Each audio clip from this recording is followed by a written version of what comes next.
Well,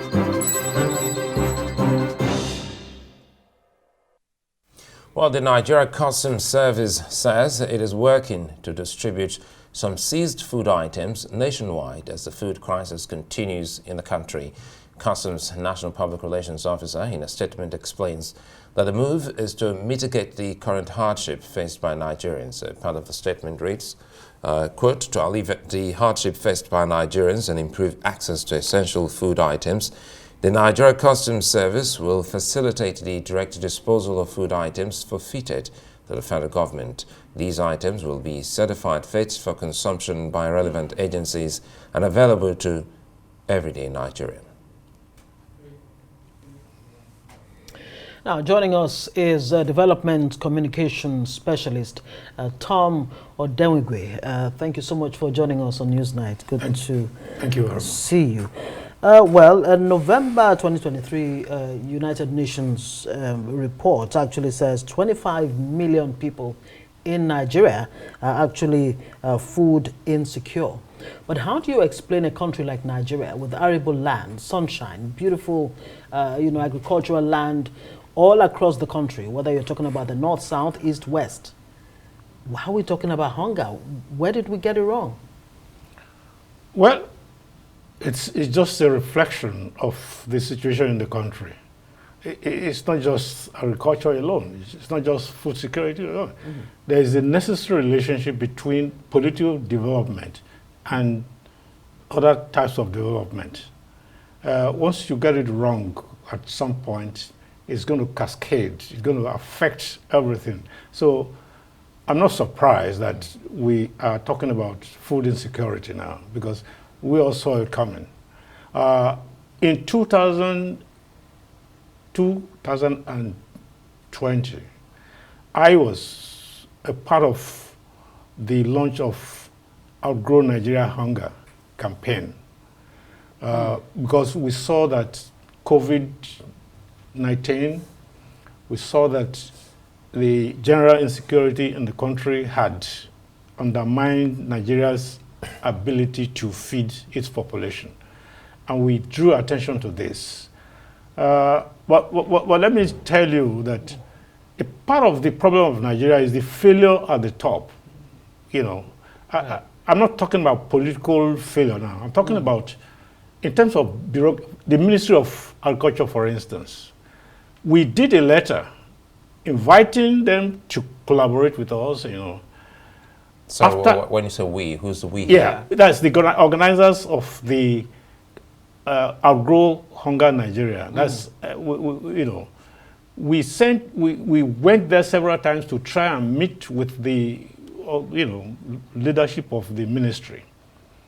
We went to FAO and they were so enthusiastic that, look, we needed to interface with the Federal Ministry of Agriculture and Rural Development, and we did.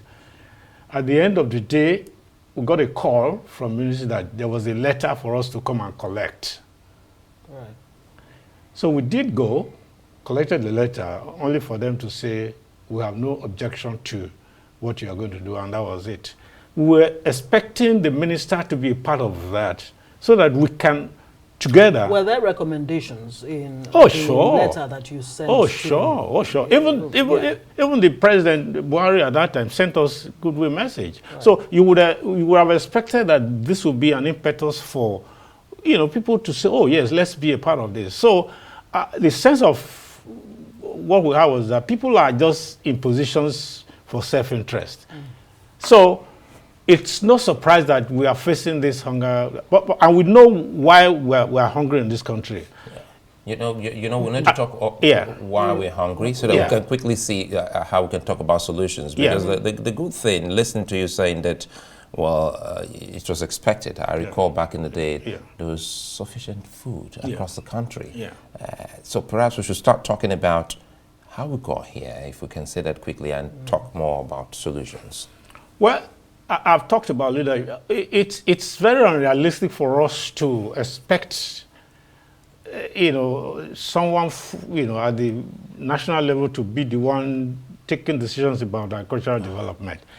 We have a tier of government in this country that we have systematically marginalized. That's the local government system. Who else is better placed to do agriculture than the local government? So, by the time the state government encroaches into the finances of local government, at the end of the day, they're just there. Most local government chairmen don't even live in the local government headquarters. Yeah. In Edo State, for instance, all of them will be living in Benin, So these are issues we need to address. So now Nigerians are hungry, and hunger cannot wait 1 minute longer. Yeah. What do we need to do in the short term, in the medium term, and of course in the long term? Because government is mulling, importation of foods, and then again it says no, there's no such plan. Open up the silos, right? Yeah. Commodity boards, no, there's no such plans. Conflicting signaling coming from government sources. What's the way out, really? Yes, there are some immediate steps we need to take right now. Because we are just on the verge of a new planting season. However, a lot of people are very reluctant to go to farm because there is insecurity. So what I think we should do is give more attention to making the road to farm safe. If you don't do that, then nobody is going to go to farm, and we're going to be stuck with the situation we find ourselves in. So, and in any case, this is not something you do at the national level. It's very, very salutary that we're talking about state police now. We should, even before all the legislative actions are taken, we should actually, do effective community policing so that people can confidently go to farm, so that they can tell this all. If you don't do that, then people are not. Okay, look at the situation in which you have your parents in the village who are doing agriculture. And then there's this insecurity. The next option is for you to relocate them to maybe the city where it's, a lot of people in the diaspora would have liked to invest in Nigeria's agriculture. But first, there's this insecurity, and then there's also the fact that you don't have people who really can manage farms.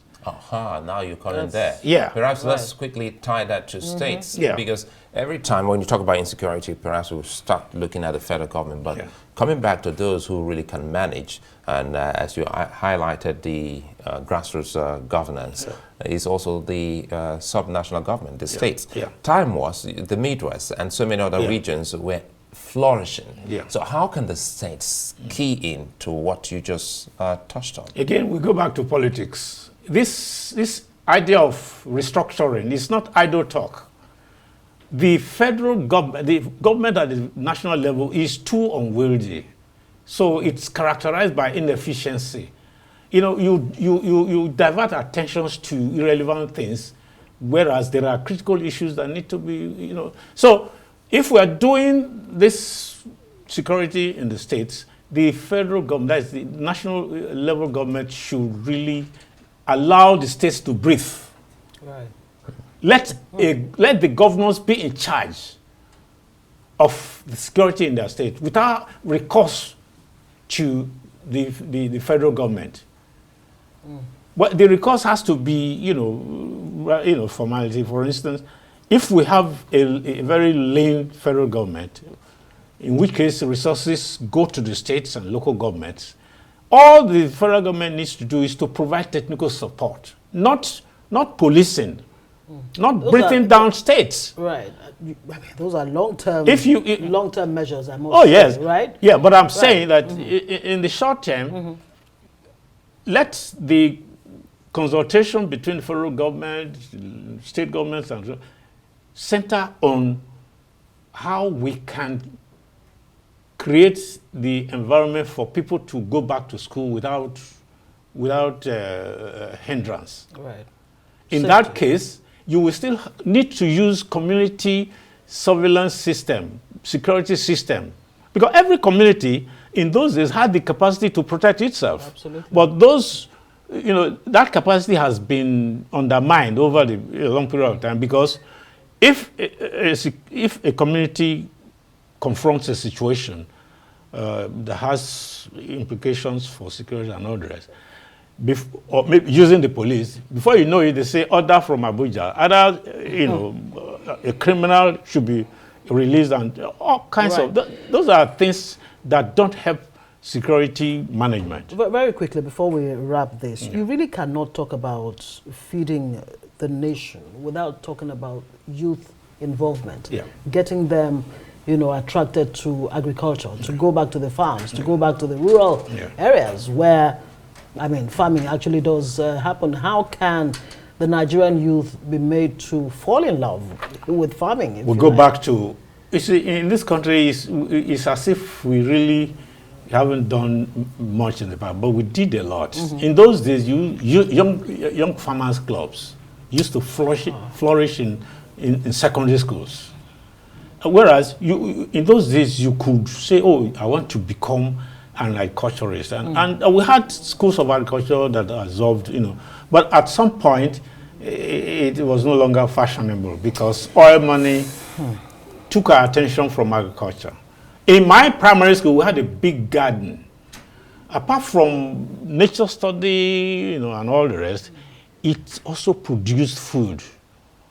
At the end of the year, there will be harvest, and parents will be invited, and there will be kind of auction and all the rest, and so. Well, we really we see the point. We really hope that this interest you spoke about will come from top to bottom, because time was when the Asians, specifically Indonesia, they came to the Midwest and take some seedlings, which ultimately has made them some big superpower in terms of oil palm production. I would like to thank you for your time, Tom Odemwingie. Thank you, as always.